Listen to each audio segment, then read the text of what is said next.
Hello जी। Welcome, स्वागत है आपका इस नए टॉपिक वीडियो में एमसी साइंस के। तो आज हम रिवीजन शुरू कर रहे हैं पहले पार्ट से लेकर 2022 का जो भी सत्र में एग्जाम होने वाला है बोर्ड का, उसमें कौन कौन से पार्ट सम्मिलित है, केवल उन्हीं पार्टों को चुनकर हम यहाँ पर रिवीजन शुरू कर रहे हैं। और अभी वर्तमान में कौन कौन से पार्ट शामिल है, मैं एक बार उनके आपको नाम बता देता हूँ और उसके बाद पहले पार्ट से हम अपना रिवीजन स्टार्ट करेंगे। सारे के सारे प्रश्न जो किताब के बीच में हैं या फिर किताब के पीछे हैं, उन सभी प्रश्नों को हम यहाँ पर कवर करेंगे। तो चलिए शुरू करते हैं इसको और देखते हैं कौन कौन से पार्ट इसमें सम्मिलित है।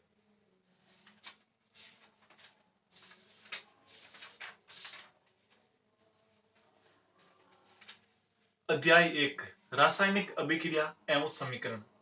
अध्याय 2, अम्ल, क्षारक तथा लवण।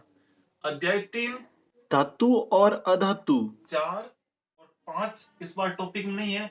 छठा, जैव प्रक्रम, ये अपने टॉपिक में है, कोर्स में है। 7वां, नियंत्रण एवं समन्वय, ये भी है। लेकिन 8वां जो है, जीव जनन कैसे करते हैं, ये अपने कोर्स में नहीं है। उसके बाद 9वां, अनुवांशिकता का विकास, अनुवांशिकता एवं जैव विकास, ये अपने कोर्स में है। उसके बाद 10वां, प्रकाश परावर्तन तथा अपवर्तन, ये भी अपने कोर्स में है। 11वां, मानव नेत्र तथा रंग बिरंगा संसार, ये अपने कोर्स में नहीं है। उसके बाद 12वां, विद्युत, ये अपने कोर्स में है। 13वां, विद्युत धारा के चुंबकीय प्रभाव, ये अपने कोर्स में है। 14वां, ऊर्जा के स्रोत, ये अपने कोर्स में नहीं है। और 15वां, हमारा पर्यावरण, ये अपने कोर्स में है। और आखिर जो 16वां है, प्राकृतिक संसाधनों का संपोषित प्रबंधन, ये अपने कोर्स में है। इस प्रकार अगर हम गिने तो पहला, दूसरा, तीसरा और उसके बाद डायरेक्ट छठा, 7वां, 9वां, 10वां, 12वां, 13वां, 15वां और 16वां, कुल मिलाकर 10 चैप्टर है जो अपने इस बार सिलेबस में है। तो हम अध्याय 1 अर्थात रासायनिक अभिक्रियाएं एवं समीकरण, इसी से अपना रिवीजन शुरू करते हैं।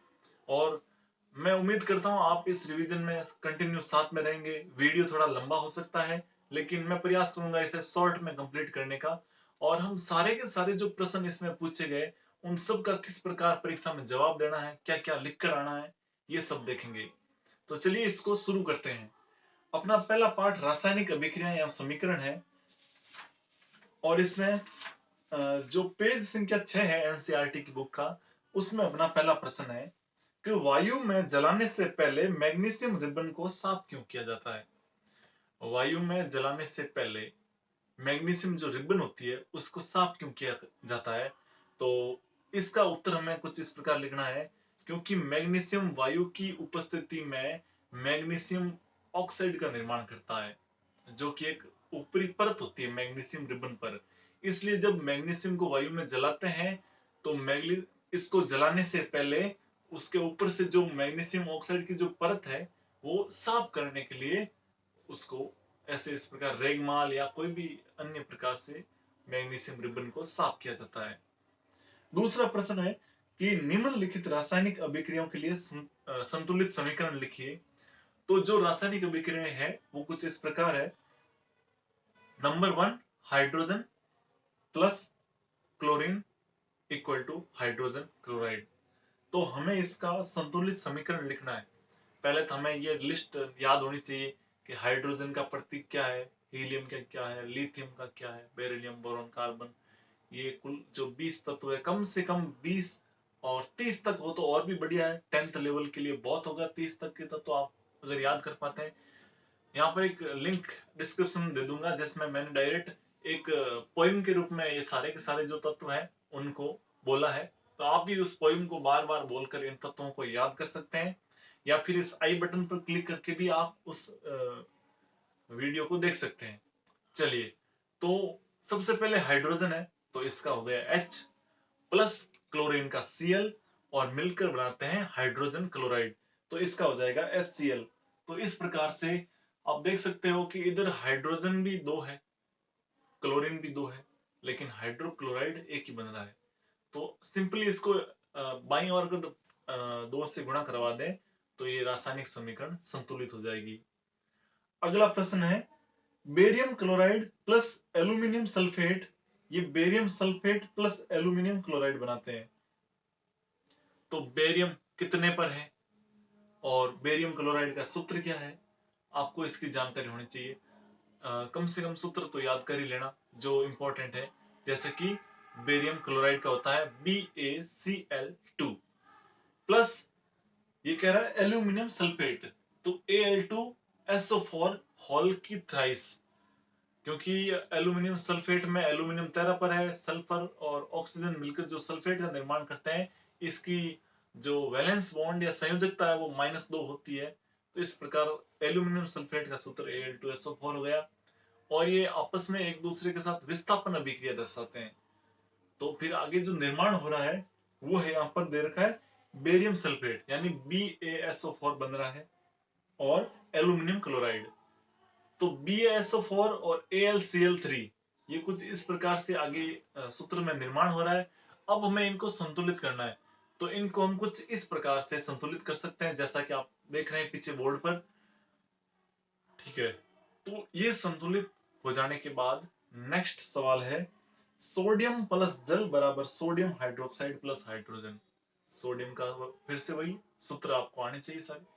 सोडियम को लैटिन भाषा में नेट्रियम कहते हैं और इसका सूत्र होता है Na प्लस जल H2O, sodium hydroxide NaOH plus hydrogen H2। अब बाईं तरफ परमाणु और दाईं तरफ परमाणु दोनों बराबर होते हैं। संतुलित रासायनिक समीकरण का अर्थ यही होता है कि बाईं ओर और दाईं ओर दोनों के परमाणु बराबर हो। तो आप इस प्रकार जैसा कि पीछे स्क्रीन पर देख सकते हो, हम इनको संतुलित कर देते हैं दोनों तरफ पदार्थों को, परमाणुओं को। ओके, इसके बाद है तीसरा सवाल, निम्नलिखित रासायनिक अभिक्रियाओं के लिए उनकी अवस्था के संकेतों के साथ संतुलित रासायनिक समीकरण लिखिए। हमें एक भाषा दे रखी है रासायनिक अभिक्रिया की और हमें चाहिए कि रासायनिक अभिक्रिया की भाषा को एक समीकरण में बदल लें और समीकरण में बदलने के बाद फिर हम इसको संतुलित करें। यही कह रहा है। चलिए, पहला है जल में बेरियम क्लोराइड तथा सोडियम सल्फेट के विलयन अभिक्रिया करके सोडियम क्लोराइड का विलयन तथा अघुलनशील बेरियम सल्फेट का अवक्षेप बनाते हैं। जल में बेरियम क्लोराइड, तो एक तो जल हो गया H2O और प्लस में हो गया BaCl2। तो H2O और BaCl2 इनको साथ में अभिक्रिया करवाते हैं। फिर ये कह रहा है तथा सोडियम सल्फेट के विलयन, इसमें एक और भी है, कौन है, सोडियम सल्फेट Na2SO4। तो अब देखो बेरियम क्लोराइड हो गया और सोडियम सल्फेट हो गया और जल भी साथ में है और इनकी क्रिया से क्या होता है, ये कह रहा सोडियम क्लोराइड का विलयन तथा अघुलनशील बेरियम सल्फेट का अवक्षेप बनता है। तो सोडियम क्लोराइड का विलयन अर्थात जल का विलयन होता है NaCl.H2O, ये हो गया सोडियम क्लोराइड का जलीय विलयन, प्लस में बनता अघुलनशील बेरियम सल्फेट, तो BaSO4, ये इसका रासायनिक सूत्र हो जाएगा और इसको इस प्रकार से हम संतुलित कर देंगे। नेक्स्ट क्वेश्चन पर चलते हैं। अगला सवाल है सोडियम हाइड्रोक्साइड का विलयन हाइड्रोक्लोरिक अम्ल के विलयन से अभिक्रिया करके सोडियम क्लोराइड का विलयन बनाते हैं। तो पहले तो सोडियम हाइड्रोक्साइड का सूत्र क्या हो जाएगा, NaOH। ठीक है, उसके बाद हाइड्रोक्लोरिक अम्ल HCl और अभिक्रिया करके सोडियम क्लोराइड तथा जल NaCl प्लस H2O। कुल मिलाकर यह उदासीनीकरण अभिक्रिया की भाषा है। तो इस प्रकार ये पेज संख्या 6 पर जो बीच में से प्रश्न बन सकते थे वो थे और इसका रिवीजन हमने इस प्रकार किया है। चलिए अब अगले प्रश्न देखते हैं कौन कौन से हैं। पेज संख्या 11 पर है, प्रश्न है, आप भी किताब अपने साथ खोल कर रख सकते हैं और देख लीजिए साथ में। पहला प्रश्न है किसी पदार्थ X के विलयन का उपयोग सफेदी करने के लिए होता है। अब कोई पदार्थ है, नाम नहीं दे रखा है, बस इतना बता दिया कि उसका उपयोग सफेदी करने में होता है। सफेदी कुछ याद आ रहा है, चूना, हाँ वही कैल्शियम ऑक्साइड। ठीक है, लगभग आइडिया तो लग गया इस बात से कि सफेदी करने में काम आ रहा है। चलिए आगे देखते हैं। पहला है कि पदार्थ X का नाम तथा इसका सूत्र लिखिए। बिल्कुल, पदार्थ X का विलयन जो है उसका उपयोग करते हैं। Sodium hydroxide, sorry, calcium calcium oxide जो कार्बोनेट, होता है, वो होता है चूना। और जब इसका जल में विलयन बनाते हैं तो ये कैल्शियम हाइड्रोक्साइड का निर्माण करता है। तो बेसिकली हम कह सकते हैं कि ये पदार्थ कौन सा है? Calcium oxide. इसका नाम हो गया कैल्शियम ऑक्साइड और इसका सूत्र हो गया CaO। चलिए अगला क्वेश्चन देखते हैं कि ऊपर प्रश्न संख्या 1 में लिखे पदार्थ X के जल के साथ अभिक्रिया लिखिए।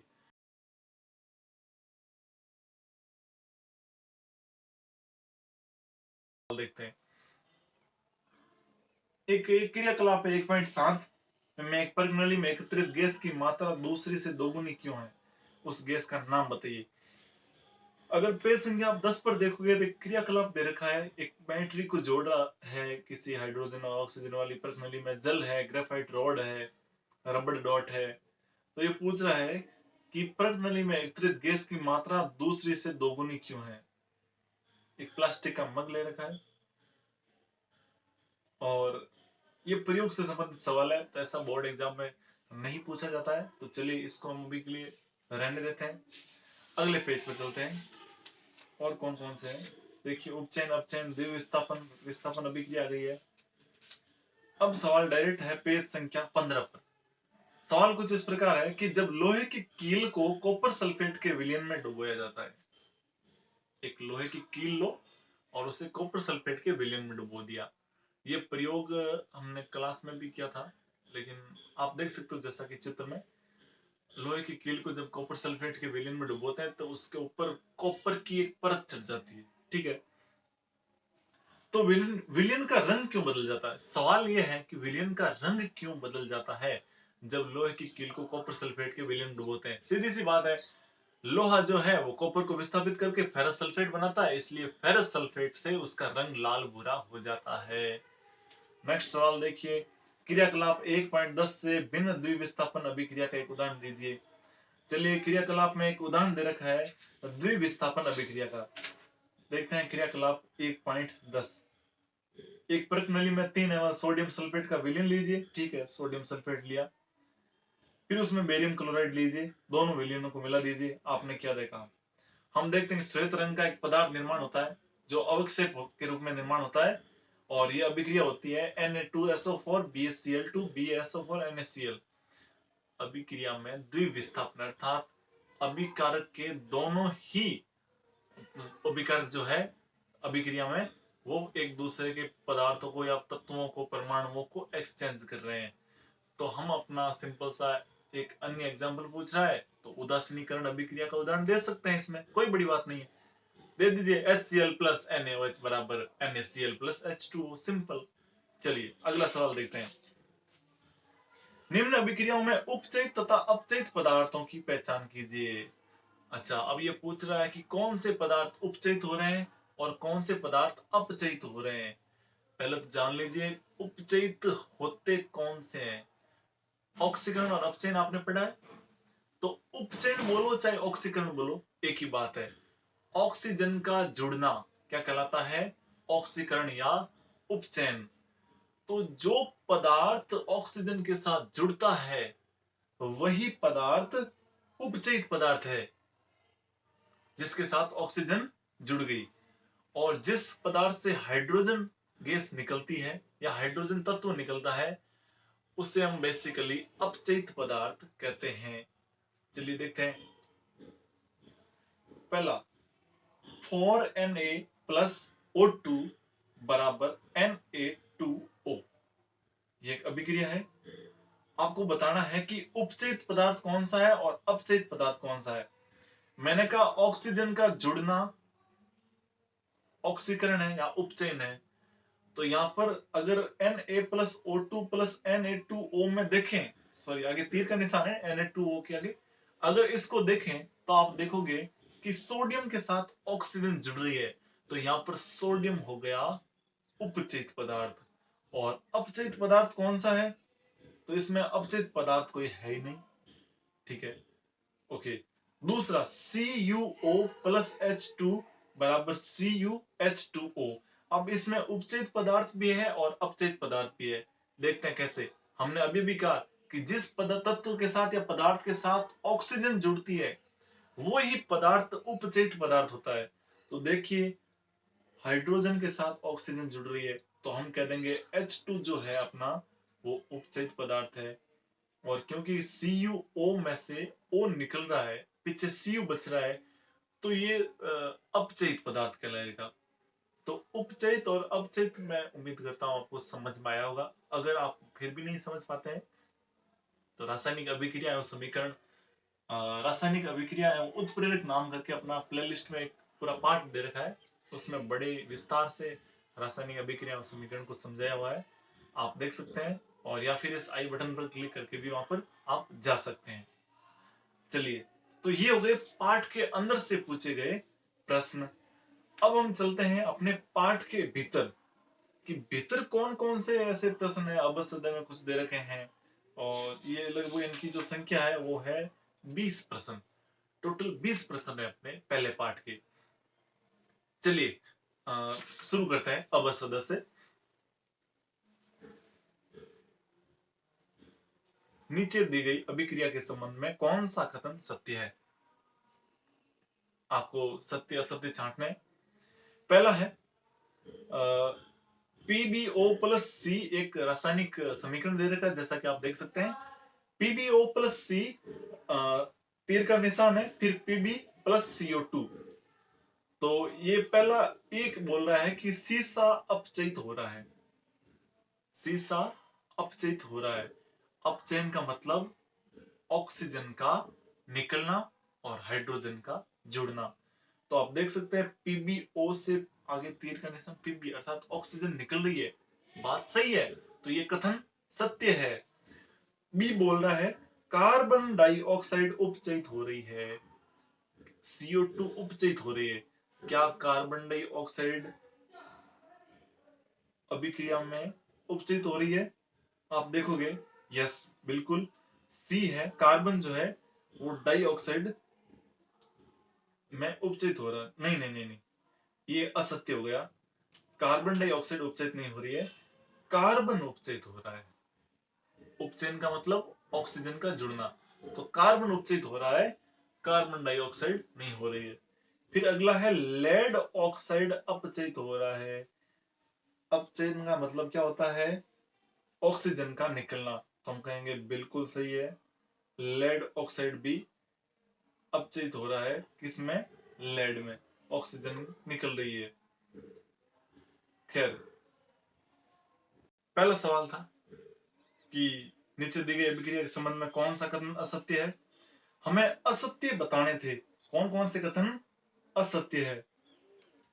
तो ए तथा बी ये दोनों असत्य है। क्लियर? तो क्यों हुआ देखते हैं। शीशा अपचयित हो रहा है? नहीं भाई, शीशा अपचयित कहां हो रहा है? लेड ऑक्साइड अपचयित हो रहा है शीशे में। दूसरा है कार्बन डाइऑक्साइड उपचयित हो रहा है। नहीं नहीं, कार्बन उपचयित हो रहा है कार्बन डाइऑक्साइड में। इसलिए दोनों ही ऑप्शन गलत हो गए। और कारण आपको पता ही है, ऑक्सीजन का जुड़ना, ऑक्सीकरण या अपचयन, उपचयन, और ऑक्सीजन का निकलना, उपचयन।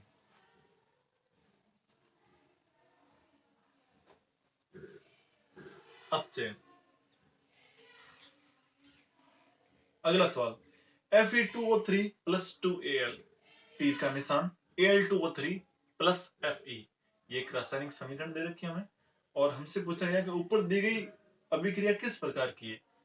ये अभिक्रिया किस प्रकार की है? आप देख सकते हो कि इनमें विस्थापन हो रहा है। किसका कौन विस्थापन कर रहा है? Fe में से ऑक्सीजन निकलकर Al के पास जा रही है। एक विस्थापन, सिंगल विस्थापन हो रहा है। इसलिए यहां पर हम कहेंगे कि ये अभिक्रिया कौन सी है? विस्थापन अभिक्रिया है। तो ऑप्शन डी यहां पर सही है। नेक्स्ट क्वेश्चन, लोह चूर्ण पर तनु हाइड्रोक्लोरिक अम्ल डालने से क्या होता है? सही उत्तर पर निशान लगाइए। लोह चूर्ण एक धातु है। धातु जब अम्ल के साथ क्रिया करती है तो हाइड्रोजन गैस उत्पन्न करती है। तो इसलिए Fe plus HCl equal to FeCl3 plus H2 hydrogen gas उत्पन्न होगी तथा ये कह रहा है ना पहला ऑप्शन हाइड्रोजन गैस एवं आयरन क्लोराइड बनेगा, तो बस यही ऑप्शन सही है। अगला, संतुलित रासायनिक समीकरण क्या है? रासायनिक समीकरण को संतुलित करना क्यों आवश्यक है? सीधी सी बात है, संतुलित रासायनिक समीकरण वह रासायनिक समीकरण है जिसमें अभिकारक तथा उत्पाद में तत्वों की परमाणुओं की संख्या समान हो। फिर पूछ रहा है रासायनिक समीकरण को संतुलित करना क्यों आवश्यक है? रासायनिक समीकरण को संतुलित करना इसलिए आवश्यक है ताकि दोनों तरफ की पदार्थों की मात्रा निश्चित की जा सके कि कितना, कौन सा अभिकारक कितनी मात्रा में लिया जाएगा कि यह अभिक्रिया संपन्न की जा सके। सिंपल है। चलिए नेक्स्ट है, इंपॉर्टेंट लगा लीजिए प्रश्न नंबर 5। निम्न कथनों को रासायनिक समीकरण के रूप में परिवर्तित करें, उन्हें संतुलित कीजिए। एक तो हमें पहली बात भाषा दे रखी है, इस भाषा को हम पहले तो समीकरण के रूप में लिखेंगे, उसके बाद उस समीकरण को संतुलित करेंगे। चलिए, ए है नाइट्रोजन हाइड्रोजन गैस से संयोग करके अमोनिया बनाता है, तो N2 प्लस H2 बराबर NH3, और इसको इस प्रकार से संतुलित कर दिया हमने। बी, हाइड्रोजन सल्फाइड गैस का वायु में दहन होने पर जल एवं सल्फर डाइऑक्साइड बनता है, तो हाइड्रोजन सल्फाइड का सूत्र है H2S प्लस वायु में दहन होने पर तो प्लस O2 बराबर जल यानी कि H2O और सल्फर डाइऑक्साइड SO2 बनता है। तो चलिए इसको भी हम इस प्रकार से क्या कर देंगे, संतुलित कर देंगे। अगला है एल्यूमिनियम सल्फेट के साथ अभिक्रिया कर बेरियम क्लोराइड, एल्यूमिनियम क्लोराइड एवं बेरियम सल्फेट का अवक्षेप देता है, तो एल्यूमिनियम सल्फेट AlSO4, Al के नीचे 2 और SO4 के कोष्टक में 3, ये हो गया एल्यूमिनियम सल्फेट। फिर है बेरियम क्लोराइड, तो प्लस BaCl2 बेरियम क्लोराइड का सूत्र है, ये तीर का निशान। AlCl3 aluminium chloride plus barium sulphate का अवक्षेप अर्थात BaSO4। तो इस प्रकार इन दोनों तरफ के जो परमाणु हैं इनको गिन लेते हैं और रासायनिक अभिक्रिया को हम संतुलित कर देंगे। नेक्स्ट क्वेश्चन है, पोटेशियम धातु जल के साथ अभिक्रिया करके पोटेशियम हाइड्रोक्साइड एवं हाइड्रोजन गैस देती है। पोटेशियम धातु सूत्र होगा K, ये जल के साथ अभिक्रिया करके, जल का सूत्र H2O, तो हम लिखेंगे K प्लस H2O। आगे कह रहा है पोटेशियम हाइड्रोक्साइड KOH एवं हाइड्रोजन गैस प्लस H2, तो अब इसको हम इस प्रकार से संतुलित कर लेंगे। तो ये भी हम भाषा में जो प्रश्न था उसका हमने रासायनिक पहले समीकरण बनाया और उसके बाद इस समीकरण को हमने संतुलित कर दिया। चलिए अब देखते हैं छठा क्वेश्चन, निम्न रासायनिक समीकरणों को संतुलित कीजिए। तो ये रासायनिक समीकरण है और इनको संतुलित करना है, जो टोटल 4 रासायनिक समीकरण है। चलिए number A, HNO3 plus CaOH2 plus CaNO3 whole की ट्वाइस प्लस H2O, तो ये एक नाइट्रिक अम्ल है, एक कैल्शियम हाइड्रोक्साइड है, कैल्शियम नाइट्रेट बन रहा है और जल बन रहा है। तो पहले तो देखते हैं दोनों तरफ के तत्व कितने हैं, इधर HNOCa और इधर भी HNOCa, एक सीध में लिख दिया। फिर हाइड्रोजन यहाँ लिखे, नाइट्रोजनों की संख्या लिखी, ऑक्सीजन की संख्या लिखी, इधर भी कैल्शियम नाइट्रोजन ऑक्सीजन हाइड्रोजन, ये जो भी तत्व है इन सब का कितने अंकों में है ये संख्या, इनके ऊपर बॉक्स बनाया और फिर इसको हमने इस प्रकार से संतुलित कर दिया कि दोनों तरफ के जो तत्व हैं वो आपस में बराबर हो सके। अगर आप चाहो तो इसका एक और वीडियो बना सकते हैं, लेकिन मैं सोच रहा हूँ ये पर्याप्त होगा। चलिए बोर्ड पर देख लेते हैं, वापस इसको समझ लेते हैं। नेक्स्ट है बी। तो यहाँ पर भी अभिकारक और उत्पाद दोनों की संख्याओं को बराबर करते हैं और इस प्रकार आप देख सकते हैं कि बाईं ओर जो सोडियम ऑक्सीजन हाइड्रोजन सल्फर है उतनी ही संख्या में दाईं ओर सोडियम ऑक्सीजन हाइड्रोजन और सल्फर हो जाते हैं। बस हमें बाईं ओर सोडियम हाइड्रोक्साइड को 2 से गुणा करवाते हैं, ये तीर का निशान हो गया। उसके बाद Na2SO4 और प्लस का निशान और साथ में 2 से गुणा कराकर H2O, तो ये हो गया अपना छठे का बी।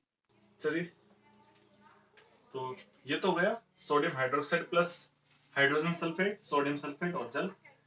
अब है sodium chloride plus silver nitrate AgNO3, तीर का निशान AgCl सिल्वर क्लोराइड, और प्लस में है सोडियम नाइट्रेट NaNO3। तो आप दोनों तरफ भी NaCl AgNO, इधर भी Ag सबसे पहले Na, फिर Cl, फिर AgN और O, दोनों तरफ की बॉक्स बनाएंगे और इनकी संख्या लिखेंगे और हम देखते हैं कि ये किस प्रकार संतुलित हो सकते हैं। इधर भी उतने ही तत्व रखने हैं जितने उत्पाद में है, यानी प्रोडक्ट और रिएक्टेंट, अभिकारक और उत्पाद दोनों में ही पदार्थों की संख्या बराबर होनी चाहिए। इसी प्रकार अगला करते हैं BaCl2 H2SO4 BaSO4 HCl। आप देख सकते हो अगर HCl के आगे 2 का लगा दे निशान तो ये सारी सारी अभिक्रिया संतुलित हो चुकी है। इसी प्रकार 7वां क्वेश्चन है कि निम्न अभिक्रियाओं के लिए संतुलित रासायनिक समीकरण लिखिए। चलिए देखते हैं निम्न अभिक्रियाओं के लिए संतुलित रासायनिक समीकरण। कैल्शियम हाइड्रोक्साइड CaOH होल की twice plus carbon dioxide CO2, तीर का निशान कैल्शियम कार्बोनेट प्लस जल, तो कैल्शियम कार्बोनेट CaCO3 और जल का सूत्र H2O। मैंने अभी आपको समझाया था, इन सूत्रों को आपको याद करना पड़ेगा। 9th क्लास में आपने ट्रिक सीखी थी कैसे सूत्रों का निर्माण होता है, तब तक आपको ये याद हो जाने चाहिए। चलिए अब इनको संतुलित करते हैं। कैल्शियम हाइड्रोक्साइड सबको बारी बारी लिख देते हैं, CaOH CaOH वापस C और O आ गया पहले। इसी प्रकार इधर भी लिख देते हैं CaOHC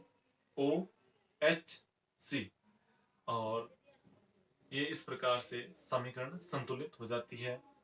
फिर नेक्स्ट है zinc plus silver nitrate Zn plus AgNO3, तीर का निशान AgCl plus NaNO3, silver chloride AgCl plus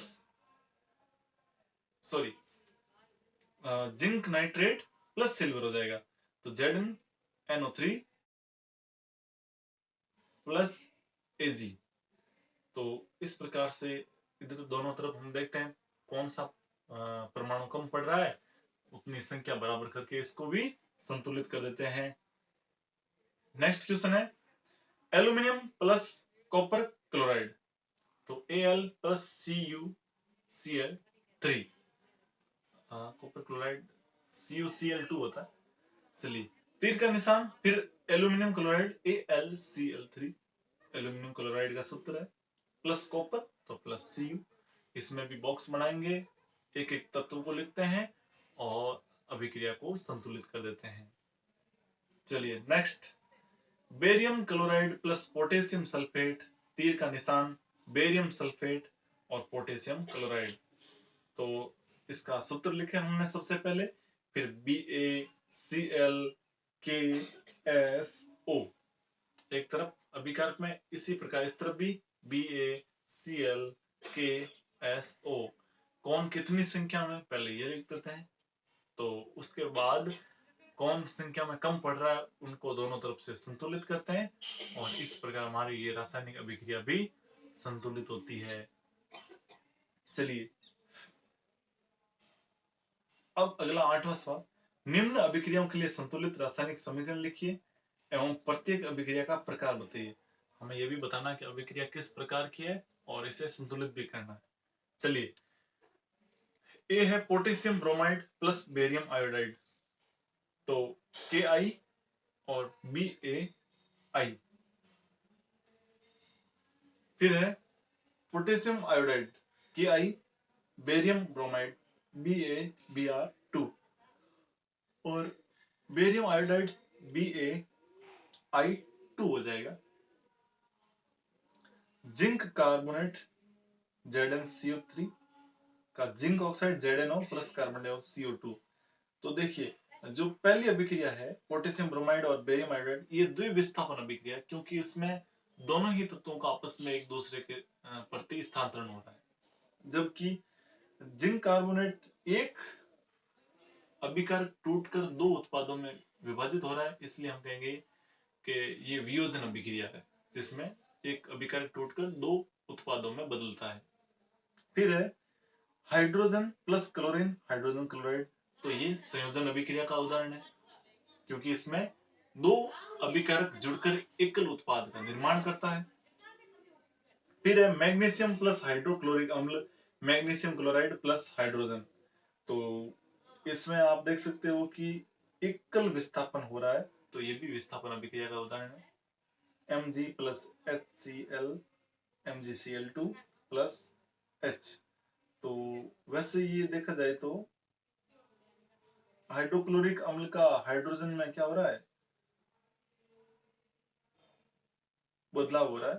तो ये बेसिकली हम इसको विस्थापन अभिक्रिया ही बोलेंगे, क्योंकि एक अभिकारक दूसरे अभिकारक के पदार्थ को या अणु परमाणु को विस्थापित कर दे रहा है। चलिए, नवा क्वेश्चन, ऊष्माक्षेपी एवं ऊष्माशोषी अभिक्रिया का क्या अर्थ है, उदाहरण दीजिए। बिल्कुल, ऊष्माक्षेपी वह अभिक्रिया जिसमें अभिक्रिया के साथ साथ रासायनिक समीकरण में या रासायनिक अभिक्रिया के साथ साथ ऊष्मा का निर्माण होता है, ऊष्माक्षेपी अभिक्रिया है। उदाहरण ये रहा आपके सामने, C प्लस O2 बराबर CO2 प्लस ऊष्मा, ये ऊष्माक्षेपी अभिक्रिया हो गई। ऊष्माशोषी अभिक्रिया वह अभिक्रिया जिसमें अभिक्रिया संपन्न होने के लिए ऊष्मा की आवश्यकता होती है। जैसे कि H2 प्लस O2, कुछ ऊष्मा दी हमने और ये बन गया H2O। या फिर ये दूसरा वाला एग्जांपल आपके सामने, ये भी हो सकता है। चलिए, नेक्स्ट क्वेश्चन है, श्वसन को ऊष्माक्षेपी अभिक्रिया क्यों कहते हैं, वर्णन कीजिए।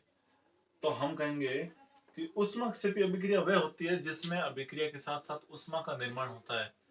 तो जब श्वसन क्रिया होती है तो हमारे शरीर में ऑक्सीजन का प्रवेश होता है और ऑक्सीजन कार्बन के साथ संयोजित होकर CO2 का निर्माण करती है। प्रत्येक कोशिका में ऑक्सीजन की आवश्यकता होती है ना, तो इसीलिए श्वसन को ऊष्माक्षेपी अभिक्रिया कहा जाता है, क्योंकि इसमें ऊष्मा का भी निर्माण होता है। हमारा शरीर स्वयं ऊष्मा उत्पन्न करता है। नेक्स्ट क्वेश्चन है, वियोजन अभिक्रिया को संयोजन अभिक्रिया के विपरीत क्यों कहा जाता है, इन अभिक्रियाओं के लिए समीकरण लिखिए। तो एक तो वियोजन होता है, एक संयोजन होता है। हम वापस अगर क्वेश्चन नंबर 8 में चले तो हमने देखा कि 8वें का जो बी है, जिंक कार्बोनेट वाला, ये तो वियोजन का उदाहरण है, जबकि सी जो है हाइड्रोजन प्लस क्लोरीन, ये संयोजन का उदाहरण है। आप देख सकते हैं कि किस प्रकार बी और सी एक दूसरे से विपरीत है। एक में तो अभिकारक टूटकर दो या दो से अधिक उत्पाद का निर्माण कर रहा है, जबकि दूसरे में दो या दो से अधिक अभिकारक मिलकर एक सिंगल उत्पाद का निर्माण कर रहे हैं। तो इसीलिए संयोजन अभिक्रिया को वियोजन अभिक्रिया के विपरीत कहा जाता है। चलिए, अब क्वेश्चन नंबर 12, उन वियोजन अभिक्रियाओं के एक एक समीकरण लिखिए जिनमें ऊष्मा, प्रकाश एवं विद्युत के रूप में ऊर्जा प्रदान की जाती है। तो वियोजन अभिक्रियाओं के एक एक समीकरण, वियोजन अर्थात अभिकारक टूटकर दो या दो से अधिक भागों में विभाजित होता है, लेकिन एक में ऊष्मा, एक में प्रकाश तथा एक में विद्युत के रूप में ऊर्जा प्रदान की जाती है। तो इन तीनों के लगातार उदाहरण आपके पीछे बोर्ड स्क्रीन पर आप देख सकते हैं। चलिए, तो नेक्स्ट क्वेश्चन, विस्थापन एवं द्विविस्थापन अभिक्रियाओं क्या अंतर है, इन अभिक्रियाओं में समीकरण लिखिए। विस्थापन वह अभिक्रिया जिसमें अभिकारक टूटकर दो या दो से अधिक उत्पादों में बदल जाए, जबकि द्विविस्थापन में दोनों ही अभिकारक एक दूसरे के उत्पादों को परस्पर एक्सचेंज कर लेते हैं, बदल देते हैं। जबकि विस्थापन में क्या कहा हमने, एक अभिकारक दूसरे अभिकारक के पदार्थ अणु परमाणु को बदल देता है, तो इसलिए उसे विस्थापन अभिक्रिया कहते हैं। नेक्स्ट क्वेश्चन, सिल्वर के शोधन में सिल्वर नाइट्रेट के विलयन से सिल्वर प्राप्त करने के लिए कॉपर धातु द्वारा विस्थापन किया जाता है। इस प्रक्रिया के लिए अभिक्रिया लिखिए। तो आप ये पीछे बोर्ड पर देख सकते हैं, इस प्रकार सिल्वर के शोधन में सिल्वर नाइट्रेट के विलयन से कॉपर धातु द्वारा विस्थापन करके सिल्वर प्राप्त की जाती है। एक विद्युत अपघटन अभिक्रिया है इसलिए। नेक्स्ट क्वेश्चन, अवक्षेपण अभिक्रिया से आप क्या समझते हैं, उदाहरण देकर समझाइए। अवक्षेपण अभिक्रिया वह अभिक्रिया जिसमें एक अभिकारक दूसरे अभिकारक के पदार्थ को, जो कि एक विलयन के रूप में अवक्षेपित करके अलग कर देता है उत्पाद के रूप में, तो वो अभिक्रिया अवक्षेपण अभिक्रिया कहलाती है। और इसका उदाहरण आपके ये पीछे स्क्रीन पर है। नेक्स्ट है, ऑक्सीजन के योग या ह्रास के आधार पर निम्न पदों की व्याख्या कीजिए, प्रत्येक के लिए 2 उदाहरण दीजिए। उपचयन, ऑक्सीजन का योग ही उपचयन कहलाता है, और इसका उदाहरण ये रहा C+O2 बराबर CO2। और अपचयन, ऑक्सीजन का निकलना ही अपचयन कहलाता है। जैसे कि CaCO3 गर्म किया, CaO प्लस CO2, तो ऑक्सीजन कम हो गई, तो ये हो गया एक प्रकार का कैल्शियम कार्बोनेट का कैल्शियम ऑक्साइड में उपचयन, सॉरी अपचयन। उपचयन तो क्या होता है, ऑक्सीजन का जुड़ना, और अपचयन ऑक्सीजन का निकलना। चलिए फिर एक 17 सवाल है कि एक भूरे रंग का चमकदार तत्व X को वायु की उपस्थिति में गर्म करने पर वह काले रंग का हो जाता है। इस तत्व X एवं उस काले रंग के यौगिक का नाम बताइए। चलिए इसको भी समझते हैं। ये कह रहा है कि चमकदार तत्व है जो वायु की उपस्थिति में गर्म करने पर काले रंग का हो जाता है। मेरे हिसाब से इसका आंसर कुछ इस प्रकार होगा। चलिए देख रहे थे थोड़ा, इसका आंसर मुझे नहीं आता, यहाँ पर भी नहीं देख रहे। भूरे रंग का चमकदार तत्व कॉपर, तांबा ही तो है जो भूरे रंग का चमकदार तत्व होता है। फिर ये कह रहा है कि उसको वायु की उपस्थिति में गर्म करते हैं। चलो Cu प्लस O2 तीर का निशान गर्म किया, वह काले रंग का हो जाता है, कॉपर ऑक्साइड का निर्माण हो गया। तो यहां पर हम कहेंगे कि X तो है कॉपर और काले रंग का यौगिक है कॉपर ऑक्साइड या क्यूप्रस ऑक्साइड। नेक्स्ट सवाल है, लोहे की वस्तुओं को हम पेंट क्यों करते हैं? सीधा सा जवाब है, लोहे की वस्तुओं को जंग लगने से बचाने के लिए पेंट करते हैं। अगला सवाल 19वां, तेल एवं वसा युक्त खाद्य पदार्थों को नाइट्रोजन से प्रभावित क्यों किया जाता है? तेल एवं वसा युक्त खाद्य पदार्थों को जल्दी खराब ना हो, इसलिए उनमें निष्क्रिय नाइट्रोजन का उपयोग किया जाता है। निष्क्रिय नाइट्रोजन आप देखते हैं कुरकुरे के जो पैकेट आते हैं उसमें कुछ हवा भरी होती है, वो हवा वास्तव में नॉर्मल हवा न होकर नाइट्रोजन गैस होती है, जो उन कुरकुरों को या फिर जो भी तली हुई चीजें हैं उनको लंबे समय तक खराब होने से बचाते हैं। इसलिए हम कह सकते हैं कि तेल एवं वसा युक्त खाद्य पदार्थों को लंबे समय तक सुरक्षित रखने के लिए नाइट्रोजन से प्रभावित किया जाता है। नेक्स्ट क्वेश्चन है, निम्न पदों का वर्णन कीजिए तथा प्रत्येक का एक एक उदाहरण दीजिए। पहला है संसारण। हमने सुना है ताजमहल का जो संगमरमर का पत्थर है उस पर जब अम्लीय वर्षा होती है तो उसकी चमक जो है उसमें कमी आ जाती है, तो एक प्रकार का संसारण है। संसारण का अर्थ यही है कि उसका पदार्थ का ह्रास होना या कमी होना।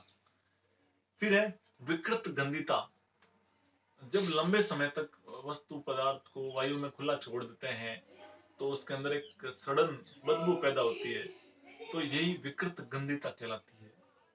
चलिए तो ये थे अपने प्रथम पाठ के सारे प्रश्नोत्तर, और ये पूरी सीरीज एक ही वीडियो एक ही क्लास में हमने सारे के सारे प्रश्नों का क्रमवार अध्ययन किया है।